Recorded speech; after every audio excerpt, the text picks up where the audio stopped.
बजाज कंपनीच्या माध्यमातून राज्याच्या अनेक जिल्ह्यातील फळ पिकांना विमा संरक्षण दिलं जातं, पण नुकसान झाल्यानंतर कंपनीने विम्याची रक्कम वेळेवर न दिल्याने राज्यातील हजारो शेतकऱ्यांवर आत्महत्या करण्याची वेळ आली आहे। पुणे शहरातील येरवडा जेलच्या परिसरातील कार्यालयामध्ये बसून शेतकऱ्यांची फसवणूक करणाऱ्या या पीक विमा कंपनीच्याच अधिकाऱ्यांची रवानगी येरवडा जेलमध्ये करा, अशी मागणी राष्ट्रवादी काँग्रेस शरदचंद्र पवार गटाचे आमदार रोहित आर पाटील यांनी हिवाळी अधिवेशनात केली आहे।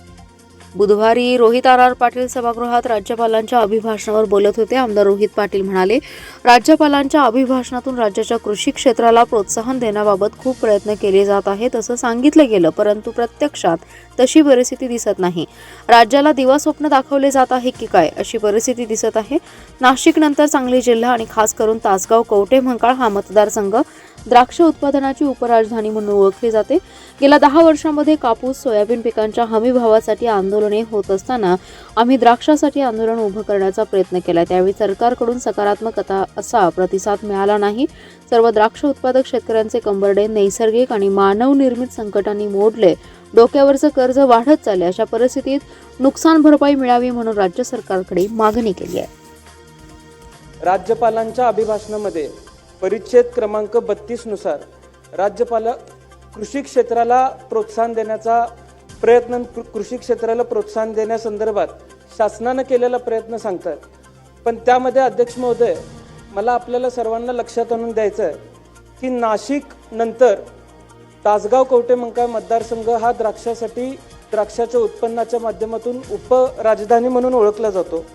गेली 10 वर्ष झाली कापसासाठी आंदोलनं होत आहेत, सोयाबीनसाठी आंदोलनं होत आहेत, पण द्राक्षाच्या दरवाढीच्या बाबतीमध्ये किंवा द्राक्षाला MSP प्राइस मिळावी या संदर्भात एकही आंदोलन त्या ठिकाणी आम्ही उभं केलेलं असताना सुद्धा सरकारकडून तसा प्रतिसाद आम्हाला अध्यक्ष महोदय मिळालेला नाही। माझ्या मतदारसंघात 16,500 हेक्टर द्राक्ष आहेत, पण शासनाच्या धोरणामुळे गेल्या 3-4 वर्षामध्ये जर आपण परिस्थिती बघितली तर हजारो हेक्टर द्राक्षे माझ्या मतदारसंघामध्ये कमी झालेले आम्हाला बघायला मिळतात। आणि त्याची कारणं अनेक आहेत। 18% औषधांवरती GST लावला जातोय, बेदाणा दरावर कुठल्याच पद्धतीचं शासनाचं नियंत्रण नाही, आणि अपेक्षेप्रमाणे दर मिळावा म्हणून कोल्ड स्टोरेजमध्ये जर आम्ही बेदाणे ठेवले तर 18% GST त्याच्यावरही लावला जातोय। त्याच्या पुढे जाऊन अध्यक्ष महोदय, निसर्गाची जी अडचण निर्माण झालेली आहे, अवेळी पाऊस जो आज पडतोय, त्यामुळे द्राक्षाच्या शेतीच्या बाबतीमध्ये किंवा द्राक्ष शेतकऱ्याचं कंबरडं मोडलेलं आम्हाला सर्वांना बघायला मिळतंय। आज डोक्यावरचं कर्ज वाढत चाललेलं आहे।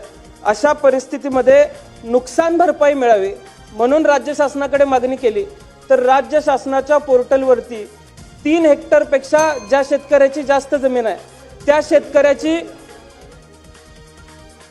शेतकऱ्याची कुठलीही नोंद राज्य शासनाच्या पोर्टलवरती घेतली जात नाही। 3 हेक्टरपेक्षा जास्त ची नोंद राज्य शासनाच्या पोर्टलवरती घेतली जावी। त्याचबरोबर अध्यक्ष महोदय, परिच्छेद क्रमांक 44 मध्ये राज्यपाल महोदयांनी वेगवेगळ्या पिकांना दिलेली नुकसान भरपाई सांगितली, पण माझ्या मतदारसंघातल्या एकूण झालेलं नुकसान 11,057 पंचनामे माझ्या मतदारसंघातले झाले। त्यामध्ये 4810 हेक्टर जमीन क्षेत्र बाधित झालेलं आहे, पण गेल्या सप्टेंबर-ऑक्टोबरमध्ये ज्या पंचनामे ज्या क्षेत्राचं झालं त्याचा एकही रुपया माझ्या मतदारसंघाला मिळालेला नाही। ही माझ्या मतदारसंघातली खरी परिस्थिती आहे अध्यक्ष महोदय। त्यामुळे माझी आपल्याला विनंती आहे की द्राक्ष उत्पादनाला जेवढा खर्च येतो तेवढं उत्पन्न आज द्राक्ष शेतकऱ्याला मिळत नाहीये। त्यामुळे द्राक्ष उत्पादक शेतकऱ्याच्या बाबतीमध्ये शासनानं कुठेतरी निर्णय घेण्याची आज वेळ आलेली आहे।